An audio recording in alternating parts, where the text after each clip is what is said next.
मेरी शादी को अभी 2 ही साल हुए थे कि मेरे पति इतना बीमार रहने लगे कि सब डॉक्टरों ने उन्हें जवाब दे दिया था। मैंने शहर के बड़े से बड़े डॉक्टर से अपने पति का इलाज करवाया, मगर किसी डॉक्टर ने कोई उम्मीद नहीं दिलाई। सबका यही कहना था कि ये कुछ दिनों के ही मेहमान हैं। जैसे जैसे दिन गुजरते जा रहे थे, उनकी हालत और ज़्यादा खराब होती जा रही थी। मुझे अपने पति की एक बात पर बहुत गुस्सा आता था कि वह रोज़ रात को मुझे अपने पास बुलाते और मुझे एक फ़ोटो दिखाकर कहते कि मेरी मौत के बाद तुम इससे शादी कर लेना। वह तस्वीर देखकर मेरी रूह कांप जाती थी और मेरा खून खौलने लगता था, क्योंकि वो तस्वीर एक 80 साल के बुढ़े की थी और मैं 22-23 साल की जवान लड़की। मुझे अपने पति की बात सुनकर बहुत दुख होता था। मैं भगवान से इसकी लंबी ज़िंदगी की प्रार्थना करती थी, क्योंकि मैं अपने पति से बहुत प्यार करती थी और उसके साथ ज़िंदगी गुजारना चाहती थी। एक दिन मेरे पति का देहांत हो गया और मैं विधवा हो गई। मेरी तो दुनिया ही उजड़ गई थी। मैं अपने गम से निकली भी नहीं थी कि मेरी सास मेरे पास आई और मुझसे कहने लगी, अब तुम जल्दी से उस आदमी से शादी कर लो जिससे तुम्हारा पति कहता था। मैं उनकी ये बात सुनकर हैरत से उन्हें देखने लगी। मैं दूसरी शादी नहीं करना चाहती थी, लेकिन मजबूरन मुझे उस आदमी से शादी करनी पड़ी। शादी की रात जब मेरा दूल्हा मेरे कमरे में आया तो उसे देखकर मेरी चीख निकल गई, क्योंकि वह तो मेरा नाम पूनम है और मैं मुंबई शहर में रहती हूँ। मैं एक मिडिल क्लास फैमिली से संबंध रखती थी और अपने माँ बाप की इकलौती औलाद थी। मेरे माता पिता ने मुझे पढ़ाया लिखाया। उसके बाद उन्होंने मुझसे कहा कि वह मेरी शादी करना चाहते हैं, लेकिन मैंने उनसे कहा कि पिताजी, मैं अभी शादी नहीं करना चाहती, आगे पढ़ना चाहती हूँ। मैं अपने माँ बाप की बहुत लाडली थी और वह मेरी सारी बातें मानते थे, इसलिए ये बात भी उन्होंने मान ली। उन्होंने मुझे आगे पढ़ने की इजाज़त दे दी। साथ में ही मैंने एक ऑफ़िस में जॉब करना शुरू कर दिया। ऑफ़िस में सारे लोग बहुत अच्छे थे और सबसे मेरी अच्छी दोस्ती हो गई थी। जब मैंने पहली बार अपने बॉस को देखा तो मैं तो उन्हें देखती ही रह गई, क्योंकि वह एक बहुत हैंडसम और जवान लड़का था। ऑफ़िस की सारी लड़कियां उनके आगे पीछे घूमती रहती थीं। वह बहाने बहाने से उनके कैबिन में जाती और कुछ लड़कियां तो उससे शादी भी करना चाहती थीं। मुझे भी वह बहुत अच्छे लगते थे, लेकिन मैंने कभी कोई ऐसी हरकत नहीं की थी जिससे कोई मेरे चरित्र पर उंगली उठा सके, क्योंकि मेरे माँ बाप ने मुझ पर भरोसा करके मुझे जॉब करने की इजाज़त दी थी। मैं उनका भरोसा किसी भी हाल में तोड़ना नहीं चाहती थी। मैं कोई भी ऐसा काम नहीं करना चाहती थी जिससे मेरे माँ बाप की इज़्ज़त पर कोई आँच आए। मैं सोचती थी कि अगर भगवान ने मेरी किस्मत में उस लड़के को लिखा है तो वह खुद ही उसके दिल में मेरी मोहब्बत भर देगा, क्योंकि जोड़े तो आसमान से बनकर आते हैं। उसका नाम नवीन था। वह एक बहुत अच्छा इंसान था। मेरी बॉस से ज़्यादा बातचीत तो नहीं होती थी, जितनी भी होती थी काम के बारे में ही होती थी, और वो लड़कियों की बहुत इज्जत करते थे। मैं भी यही चाहती थी कि मेरे पति एक शरीफ इंसान हो जो औरतों की इज्जत करना जानता हो। एक दिन नवीन ने मुझसे कहा कि मैं आपको बहुत पसंद करता हूँ, क्या आप मुझसे शादी करेंगी? मैं तो पहले से ही नवीन को पसंद करती थी और उससे शादी भी करना चाहती थी। मेरे दिल ने कहा कि मैं उसे हाँ कर दूं, लेकिन मैंने उसे कहा कि मैं अपने माता पिता की मर्ज़ी के बगैर मैं आपसे शादी नहीं कर सकती। अगर वह हमारे रिश्ते से राज़ी होंगे तो मुझे कोई एतराज़ नहीं है। नवीन ने भी कहा, ठीक है, तुम अपने माता पिता से पूछ लेना, वह कहेंगे तभी हम शादी करेंगे, वरना नहीं। मैंने अपने माता पिता को सारी बात बताई और नवीन के बारे में भी बताया कि वह एक अच्छा इंसान है, तो वह झट से राज़ी हो गए। मैंने नवीन को बताया कि मेरे माता पिता हमारी शादी के लिए राज़ी हैं, तो वह बहुत ज़्यादा खुश हुआ। लेकिन मुझे ये सुनकर बहुत हैरत हुई कि नवीन के पिताजी हमारी शादी के लिए नहीं मान रहे हैं। नवीन अक्सर अपने माता पिता के बारे में मुझे बताता था। मुझे लगता था कि वो मान जाएंगे, लेकिन उन्होंने शायद नवीन के लिए कोई और लड़की देख रखी थी जिससे वह नवीन की शादी करवाना चाहते थे। और वह अपने माता पिता से बहुत प्यार करता था। वो उनकी मर्ज़ी के बगैर मुझसे शादी नहीं कर सकता था। इसलिए उसने मुझसे कहा कि जब तक उसके माता पिता नहीं मान जाते मुझे इंतज़ार करना होगा। मैंने भी कहा कि ठीक है, तुम अपने माता पिता को मना लो, मैं तुम्हारा इंतज़ार ज़िंदगी भर करने के लिए तैयार हूँ। नवीन ने अपने माता पिता को हर तरीके से मनाने की कोशिश की। आखिर में उसने ये तक कह दिया, अगर उसकी शादी मुझसे नहीं हुई तो किसी और से भी कभी शादी नहीं करेगा। आखिरकार उसके माँ बाप को उसकी ज़िद के आगे झुकना पड़ा और वह हमारी शादी के लिए मान गए। वह लोग हमारे घर रिश्ता लेकर आए। नवीन की माँ मुझे देखकर खुश हुई, कहने लगी कि मेरे बेटे की पसंद तो बहुत ही अच्छी है। नवीन की माँ की बात सुनकर मेरे दिल को तसल्ली हुई कि चलो मैं उनको पसंद तो आ गई। कुछ दिनों बाद मेरी और नवीन की शादी हो गई और मैं अपने ससुराल आ गई। शादी की रात नवीन जब मेरे कमरे में आया तो मुझे देखकर मेरी बहुत ज़्यादा तारीफ़ करने लगा और कहने लगा कि आखिर मोहब्बत की जीत हुई है और आज हम दोनों एक हो ही गए। नवीन ने मुझसे कहा कि मैं तुमसे बहुत प्यार करता हूँ। फिर उसने अपनी जेब से निकालकर एक बॉक्स मेरे आगे किया। मैंने उसे खोलकर देखा तो उसमें बहुत ही खूबसूरत डायमंड का सेट था। मैंने उस प्यारे से उपहार के लिए नवीन का शुक्रिया अदा किया। नवीन ने मुझसे कहा कि तुम मेरे माता पिता का बहुत ख्याल रखना और उन्हें बिल्कुल अपने माँ बाप की तरह समझना। अगर वह तुम्हें कुछ कह भी दें तो उन्हें पलट कर जवाब मत देना, क्योंकि मैंने बड़ी मुश्किल से उन्हें हमारी शादी के लिए राज़ी किया है। अब मैं नहीं चाहता कि वो तुमसे किसी बात को लेकर नाराज़ हों। मैंने कहा कि तुम फिक्र मत करो, मैं उनका ख्याल रखूँगी। शादी के कुछ दिन बाद ही हम अपने हनीमून पर चले गए। मेरे पति मुझ पर दिल खोल कर खर्चा करते थे, मुझे रोज़ महंगे महंगे गिफ्ट लाकर देते। हनीमून से आने के बाद मैंने अपनी सास से कहा कि अब मैं घर की सारी जिम्मेदारी संभाल लूँगी, आप फिक्र ना करें। लेकिन उन्होंने मुझसे मना कर दिया और कहने लगी कि घर के सारे काम तो नौकर करते हैं और खाना मैं बना लिया करती हूँ। मैंने उनकी बात सुनकर सर हिला दिया। घर में सारा दिन फ्री रहती थी, इसलिए नवीन ने मुझसे कहा कि मैं फिर से ऑफिस को ज्वाइन कर लूँ, इससे मेरा दिल भी लगा रहेगा। मैंने अगले दिन से ही ऑफिस ज्वाइन कर लिया। अब मैं और मेरे पति साथ में ऑफिस जाते थे और साथ में ही वापस आते थे। नवीन मुझे अक्सर घुमाने और शॉपिंग पर भी ले जाया करते थे। कभी कभी तो मुझे लगता था कि मेरे ससुराल वाले मुझसे खुश नहीं हैं।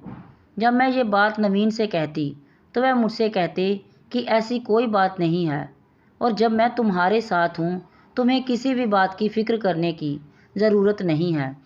मेरी एक नंद थी, जब भी मैं उससे बात करने की कोशिश करती या अपने साथ बाहर कहीं ले जाने को कहती तो वो मुझे फ़ौरन मना कर दिया करती और कहती कि तुम अपने पति के साथ जाना, अभी तुम्हारी नई नई शादी हुई है, अपने पति के साथ ही घूमो फिरो। मुझे उनकी ये बात बहुत अजीब लगती थी, लेकिन मैंने उनकी इस बात पर ज़्यादा तवज्जो नहीं दी, क्योंकि मैं अपने पति के साथ बहुत खुश थी। लेकिन भगवान ने मेरे नसीब में बहुत कम खुशियाँ लिखी थीं। एक दिन अचानक मेरे पति की हालत बहुत ख़राब हो गई तो मेरे ससुर उनको हॉस्पिटल लेकर चले गए। मैं समझ नहीं पा रही थी कि अचानक उन्हें क्या हो गया है। जब घर वापस आए तो मैंने उनसे पूछा कि डॉक्टर ने क्या बताया। उन्होंने मुझसे कहा कि टेस्ट करवाए हैं, कल रिपोर्ट्स आएंगी तो पता चलेगा। अगले दिन मैंने उनसे पूछा कि रिपोर्ट में क्या आया है, तो उन्होंने मुझसे कहा कि पिताजी रिपोर्ट लेकर आएंगे। अब अक्सर ही मेरे पति की अचानक तबीयत खराब हो जाती थी और मेरे ससुर ही उन्हें अस्पताल लेकर जाते थे। मैं अपने ससुर से कहती कि मैं भी साथ चलती हूँ तो वह मुझे मना कर देते। जब भी मैं अपने पति से उनकी रिपोर्ट के बारे में पूछती तो वह कुछ ना कुछ बहाना बना दिया करते थे। अब मेरे पति की तबीयत खराब रहने लगी थी। जब मैं उनसे पूछती कि आपको क्या बीमारी हुई है, तब भी वह मुझे कुछ नहीं बताते, इसलिए कि मैं परेशान न हो जाऊं। अब उन्हें अपनी ज़िंदगी का भरोसा नहीं रहा था। एक रात उन्होंने मुझे अपने पास बुलाया और मुझसे कहने लगे कि मेरी मौत का अब कोई भरोसा नहीं है। मेरे मरने के बाद तुम दूसरी शादी कर लेना। मैंने उनसे कहा कि आप ये क्या कह रहे हैं? आप भगवान पर भरोसा रखिए, आपको कुछ नहीं होगा। उन्होंने मुझे अपनी जेब से एक फ़ोटो निकाल कर दिखाई और कहने लगे कि मेरे मरने के बाद तुम इस आदमी से शादी कर लेना। वो फ़ोटो देखकर मेरी रूह कांप गई, क्योंकि वो एक 80 साल का बुढ़ा था और मैं 23 साल की जवान लड़की। मेरी और उसकी शादी तो मुमकिन ही नहीं थी। मुझे अपने पति की बात सुनकर बहुत ज़्यादा दुख होता था। मैं प्रार्थना करती थी कि भगवान मेरे पति को जल्दी से ठीक कर दो, लेकिन भगवान ने मेरी प्रार्थना नहीं सुनी और एक दिन वही हुआ जिसका मुझे डर था। आज मेरी तबीयत ठीक नहीं थी तो मैं ऑफिस नहीं गई। उस दिन मेरे पति की तबीयत कुछ बेहतर लग रही थी तो उन्होंने कहा कि आज मैं ऑफिस चला जाता हूँ और घर से बाहर निकलूँगा तो मेरा दिल भी बहल जाएगा। मैंने उनसे बहुत मना किया, लेकिन फिर भी वह ऑफिस चले गए। उनके जाने के 2 घंटे बाद ही मेरे पास फ़ोन आया कि मेरे पति की तबीयत बहुत ज़्यादा ख़राब है और वह हॉस्पिटल में हैं। ये सुनते ही मैं जिस हाल में बैठी थी वैसे ही हॉस्पिटल की तरफ भागी। जब मैं हॉस्पिटल गई तो मैंने देखा कि मेरे पति आखिरी सांसें ले रहे थे और अपने आखिरी समय में भी उन्होंने मुझसे यही कहा कि मेरे मरने के बाद तुम उस आदमी से शादी कर लेना, तुम्हें मेरे प्यार की कसम है। ये कहने के बाद ही उन्होंने दम तोड़ दिया। मैं तो जैसे वहीं बैठे बैठे पत्थर की बन गई थी। मैंने अपना सुध बुध गंवा दिया था। मुझे अपने जवान पति की मौत का यकीन नहीं आ रहा था। मेरा दिल ये बात मानने को तैयार ही नहीं था कि वह मुझे छोड़कर जा चुके हैं। अब हर समय मैं अपने कमरे में गुमसुम पड़ी रहती और उन्हें याद करती रहती। मेरा दूसरी शादी करने का कोई इरादा ही नहीं था, बल्कि मुझे तो अपना खुद का भी होश नहीं था। दूसरी शादी कहाँ से करती? पति की मौत को अभी कुछ दिन ही हुए थे कि मेरी सास मेरे पास आई और मुझसे कहने लगी कि अपनी दूसरी शादी की तैयारी कर लो। उनकी यह बात सुनकर मैंने उनको हैरत से देखा और मैंने उनसे कहा कि मैं कोई दूसरी शादी नहीं करूँगी। उन्होंने मुझसे कहा कि तुम्हारे पति ने तुम्हारी जिम्मेदारी मुझे दी है और कहा था कि मेरे मरने के बाद इसकी दूसरी शादी करवा देना। उनकी यह बात सुनकर मुझे अपने पति की कही हुई बात याद आ गई। वह कहने लगी कि मैं अपने मरे हुए बेटे की आखिरी इच्छा ज़रूर पूरी करूँगी। उन्हें देखकर कहीं से भी नहीं लग रहा था कि उन्हें अपने जवान बेटे की मौत का कोई गम है। अगर होता तो वह मुझे दूसरी शादी करने के लिए मजबूर नहीं करती। मेरे पति के देहांत के बाद मेरे माता पिता मुझे लेने के लिए आए तो मेरी सास ने कहा कि अब ये हमारी बेटी है और इसकी सारी जिम्मेदारी भी मेरी ही है।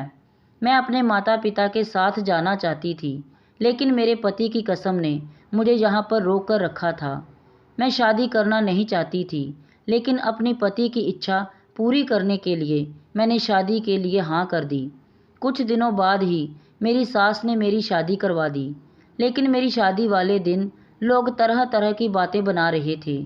कह रहे थे कि पति की मौत को अभी दिन ही कितने हुए हैं और इसको देखो कैसे बेशर्म की तरह दुल्हन बनी बैठी है। लेकिन उनकी बातों का मुझ पर कोई असर नहीं हो रहा था। मैं तो वहाँ खुद पत्थर की मूर्त बनी बैठी थी। रात को मेरी नंद मुझे मेरे कमरे में छोड़कर चली गई। मुझे बहुत डर लग रहा था। जब मेरा पति मेरे कमरे में आया तो उसे देखकर मेरी चीख निकल गई, क्योंकि मेरा दूसरा पति कोई और नहीं बल्कि मेरा ससुर था। मेरा ससुर मेरे पास आया और मुझसे कहने लगा कि तुम डर क्यों रही हो, तुम्हारी दूसरी शादी मुझसे ही हुई है और अब से मैं तुम्हारा पति हूँ। मेरे पहले पति ने मुझे उसकी तस्वीर तो दिखाई थी, लेकिन मैंने वो फ़ोटो ज़्यादा गौर से नहीं देखी थी, इसलिए मैं पहचान नहीं पाई थी। लेकिन आज उसे असलियत में अपने सामने देखकर मेरी आंखें फटी की फटी रह गई। मुझे इस बात पर यकीन नहीं आ रहा था। मैंने अपने ससुर से कहा कि मैंने आपसे मजबूरी में शादी की। आप मेरे पति के पिता हैं। मैं आपके साथ ऐसा कुछ सोच भी नहीं सकती। मैंने हमेशा से आपको पिता समझा है।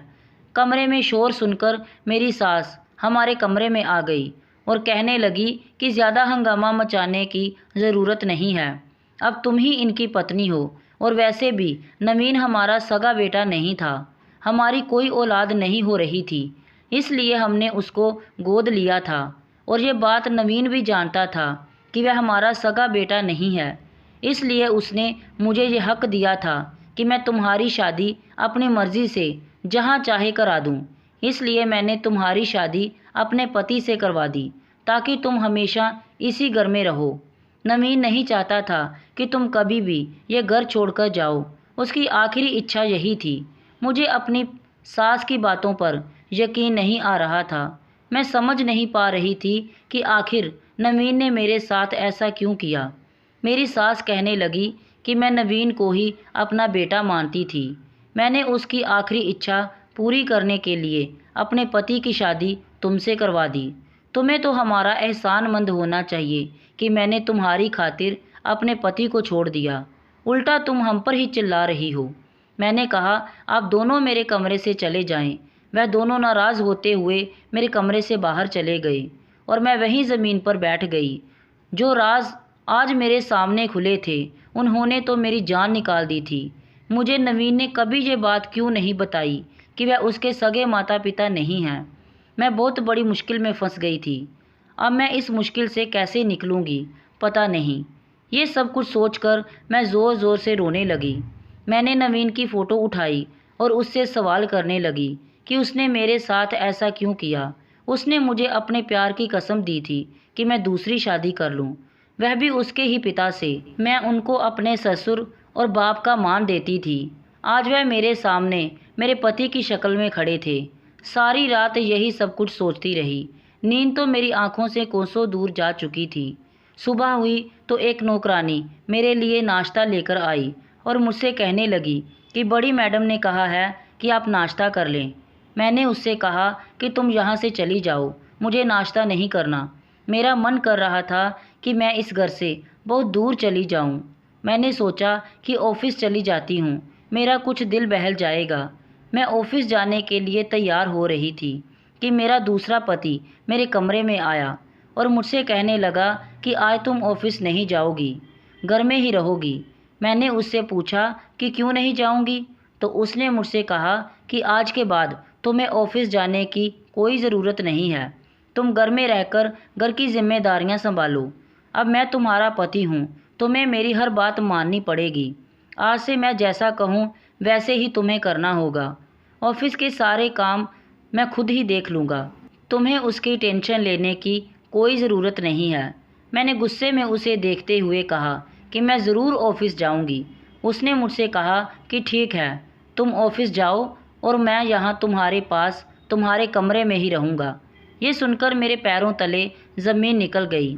फिर वह मुझसे कहने लगा कि अगर तुम चाहती हो कि मैं यहाँ इस कमरे में तुम्हारे साथ नहीं रहूँ, तो तुम्हें मेरी हर बात माननी पड़ेगी।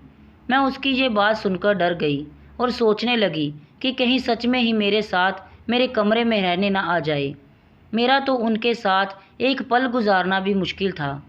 मैं उसे अपने कमरे में बर्दाश्त नहीं कर सकती थी, इसलिए मैं चुपचाप रही और मैंने ऑफिस जाना बंद कर दिया।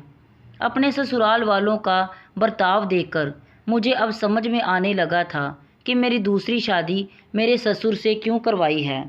नवीन ने अपनी मौत से पहले घर और अपनी सारी प्रॉपर्टी मेरे नाम कर दी थी। अगर नवीन की मौत के बाद मैं यहाँ से चली जाती और किसी और आदमी से शादी कर लेती, तो ये घर और सारी जायदाद इन लोगों के हाथ से चली जाती और ये दर दर के भिखारी बन जाते। इसलिए इन लोगों ने मेरी शादी मेरे ही ससुर से करवा दी ताकि मैं घर में रहूं और नवीन की प्रॉपर्टी भी इन लोगों के हाथ से ना निकले, क्योंकि नवीन ने मरने से पहले अपनी सारी जायदाद मेरे नाम पर कर दी थी। मेरी तबीयत खराब रहने लगी थी। मैं ज़्यादा बाहर नहीं जाती थी और ना ही किसी से मिलती जुलती थी। मैं हमेशा अपने कमरे में ही रहती थी। नौकरानी मुझे खाना देकर जाती तो मैं खा लिया करती थी, वरना मेरी भूख प्यास तो कब की मर चुकी थी।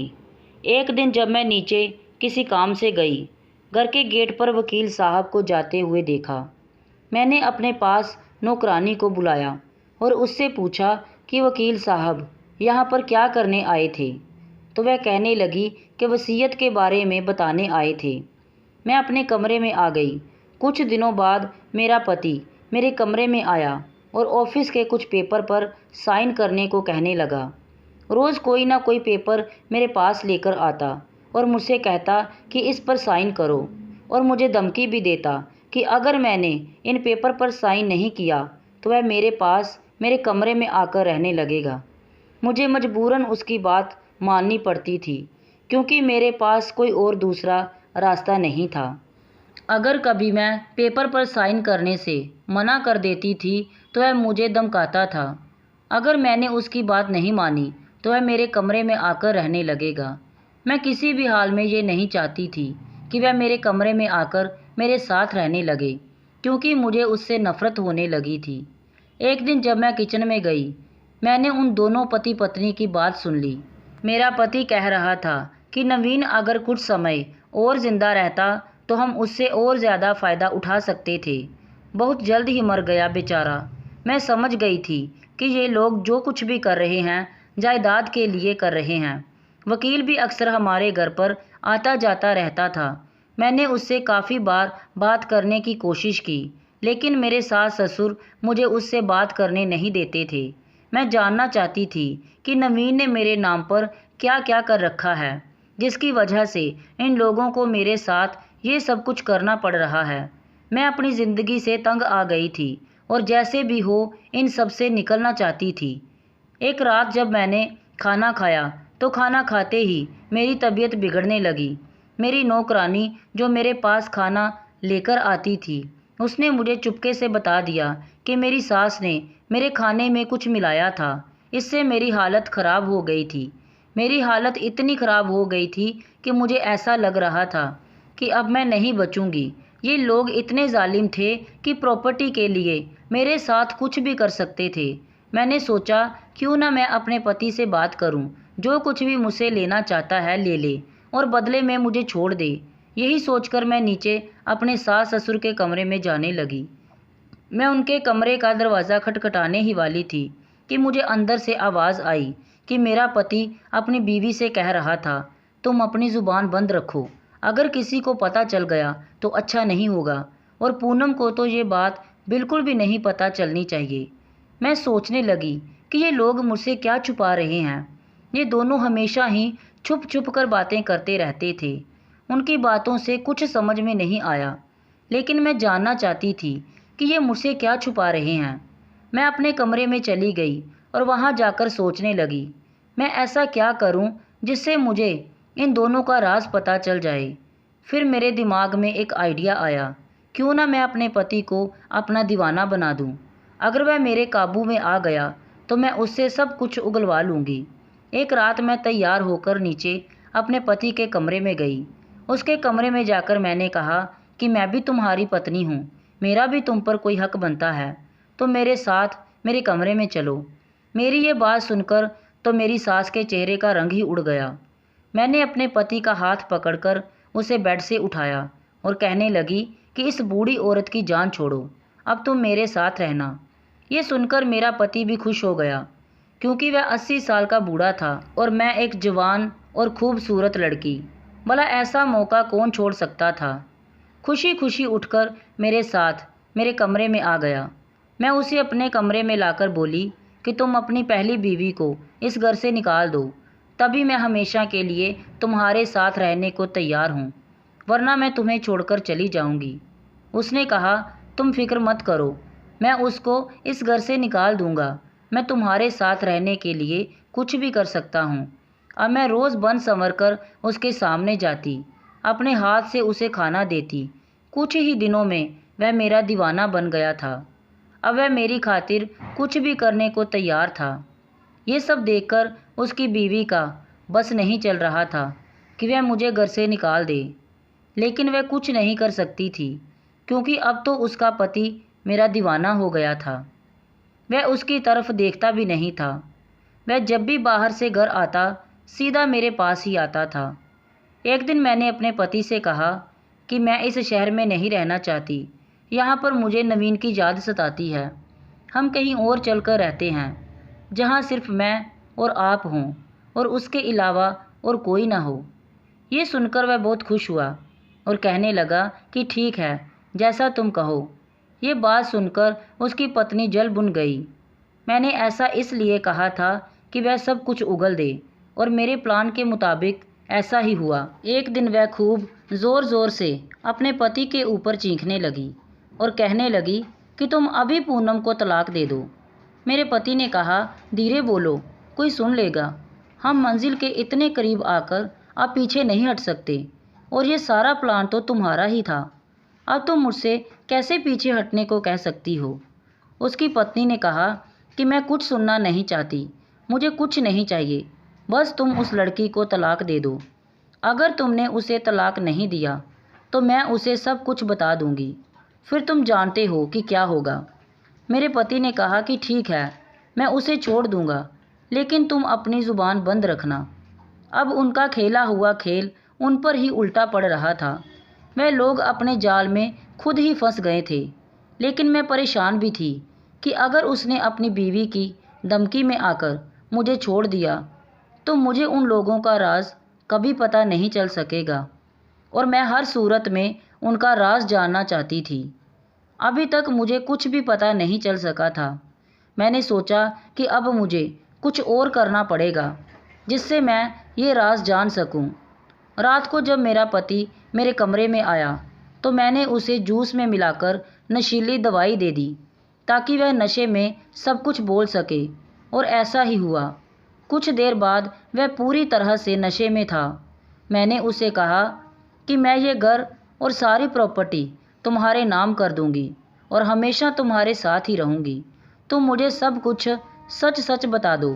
तो वह अपने होश में नहीं था, इसलिए उसने मुझे सब कुछ सच सच बताना शुरू कर दिया। वह कहने लगा कि नवीन मेरे भाई का बेटा था। मेरा भाई बहुत अमीर था, उसके पास किसी चीज़ की कोई कमी नहीं थी और मेरे पास कुछ भी नहीं था। मुझे ये देखकर अपने भाई से बहुत जलन होती थी। जब नवीन 1 साल का था तो मैंने अपने भाई और भाभी का एक्सीडेंट करवा दिया था, क्योंकि मैं जानता था कि नवीन के माता पिता के बाद उसकी जिम्मेदारी हमें ही मिलेगी, और ऐसा ही हुआ। उसके माता पिता के देहांत के बाद हम दोनों उसकी परवरिश के लिए इस घर में आ गए, लेकिन हमारे नाम कुछ भी नहीं था। हम सिर्फ नवीन की और उसकी जायदाद की देखभाल कर सकते थे जब तक नवीन 18 साल का ना हो जाए। उसके बाद सब कुछ उसके नाम पर हो जाता, और अगर इस बीच उसको कुछ हो जाता तो सारी जायदाद ट्रस्ट में चली जाती। अब हमारे पास कोई चारा नहीं था। जब वह बड़ा हो गया तो उसने सारा कारोबार अपने हाथों में ले लिया और उसने इस बिजनेस को आसमान पर पहुंचा दिया। एक दिन वह कहने लगा कि वह किसी लड़की को पसंद करता है और उसी से शादी करना चाहता है। तब हमने उसे बताया कि वह हमारा असल बेटा नहीं है, वह मेरे भाई का बेटा है, और हम अपनी बेटी की शादी उसके साथ करवाना चाहते हैं। हमने सोचा था कि अगर उसकी शादी हमारी बेटी के साथ हो जाती है तो उसकी सारी ज़मीन जायदाद हमारे पास ही रहेगी, लेकिन उसने हमारी बेटी से शादी करने से मना कर दिया और कहने लगा, मैंने उसे हमेशा अपनी बहन समझा है और आप लोगों को अपने माता पिता, मैं उससे शादी नहीं कर सकता। वह हमें मनाने की कोशिश करने लगा ताकि हम उसकी शादी तुम्हारे साथ करने पर राज़ी हो जाएं। हम नहीं मान रहे थे, लेकिन हमने सोचा कहीं वह भागकर तुमसे शादी ना कर ले, ऐसे तो सब कुछ हमारे हाथ से निकल जाता। इसलिए हमने उसकी शादी तुमसे करवा दी। लेकिन वह तो शादी होते ही तुम पर अपनी दौलत बरसाने लगा। वह रोज़ तुम्हें महंगे महंगे गिफ्ट लाकर देता। उसने यह घर भी तुम्हारे नाम कर दिया था। जब भी कोई प्रॉपर्टी लेता तो तुम्हारे नाम पर ही लेता था। हमें बहुत गुस्सा आता था, लेकिन हम कुछ नहीं कर सकते थे। धीरे धीरे हमारे हाथ से सब कुछ निकलता जा रहा था। फिर हमने सोचा कि क्यों ना हम नवीन को जान से मार दें, लेकिन हम उसको ऐसे नहीं मार सकते थे। इसलिए हमने उसके खाने में थोड़ा थोड़ा जहर मिलाना शुरू कर दिया। जब भी वह रोज़ खाना खाता तो उसकी तबीयत खराब हो जाती। धीरे धीरे जहर उसके पेट में जा रहा था। उसकी वजह से मैं उसे अकेला ही डॉक्टर के पास लेकर जाता था। डॉक्टर की रिपोर्ट में सब कुछ साफ साफ आ गया था, लेकिन मैंने डॉक्टर को पैसे देकर वह रिपोर्ट बदलवा ली थी और नवीन को बताया कि उसे ब्लड कैंसर है। ये सुनकर उसने हमसे कहा कि ये बात हम तुम्हें ना बताएं, और हमने ऐसा ही किया। उसके बाद मेरी पत्नी ने धीरे धीरे उसे अपनी बातों में लेना शुरू किया कि तुम्हारे मरने के बाद पूनम की शादी मैं अपने पति से करवा दूंगी। पहले तो उसने मना कर दिया। मेरी पत्नी ने उसे कहा कि अगर पूनम की शादी कहीं और होती है तो पता नहीं वे लोग कैसे होंगे, पूनम का ख्याल रखेंगे भी या नहीं। अगर तुम उसकी शादी के लिए मान जाते हो तो वह इस घर में ही रहेगी और हम उसका पूरा ख्याल रखेंगे। लेकिन नवीन मानने को तैयार नहीं था। लेकिन मेरी पत्नी ने उसके ऊपर इतना जोर डाला कि वह आखिर में मान गया। वह अपने घर और ज़मीन जायदाद तो तुम्हारे नाम कर चुका था, अपना बिजनेस भी तुम्हारे नाम कर दिया ताकि उसके मरने के बाद तुम्हें कोई परेशानी ना हो। मैंने उसे बहुत रोकने की कोशिश की लेकिन वह नहीं माना। उसके बाद हमें वह करना पड़ा जो हम कुछ दिन बाद करने वाले थे। उनकी ये बात सुनकर तो मेरे रोंगटे खड़े हो गए और मैंने उनको पकड़ते हुए कहा कि तुमने मेरे नवीन के साथ क्या किया। उसने नशे में बताया कि हमने उसके खाने में ज़्यादा जहर मिला दिया जिससे वह उसी दिन मर गया, और उसके मरने के बाद मेरी पत्नी ने तुम्हारी शादी मेरे साथ करवा दी ताकि हम तुमसे सब ज़मीन जायदाद और बिजनेस छीन सकें। अब हम तुम्हारे खाने में भी जहर मिलाने लगे। तुम्हारे मरने के बाद ये सब कुछ हमारा होगा, लेकिन मैं तुम्हें मरने नहीं दूंगा। मैं उस बूढ़ी औरत को इस घर से निकाल दूंगा। मैंने सारी बातें रिकॉर्ड कर ली थी। अगले दिन मैंने पुलिस में उनकी रिपोर्ट करवाई। पुलिस हमारे घर आई और उन दोनों को गिरफ्तार करके ले गई। अदालत में उन दोनों की पेशी हुई। मैंने सारे सबूत दिखा दिए। सारे सबूत देखते हुए जज साहब ने उन दोनों को उम्र कैद की सज़ा सुना दी। अब दोनों अपनी बाकी बची हुई ज़िंदगी जेल में ही गुजारेंगे। मैंने नवीन के नाम से एक हॉस्पिटल खुलवाया।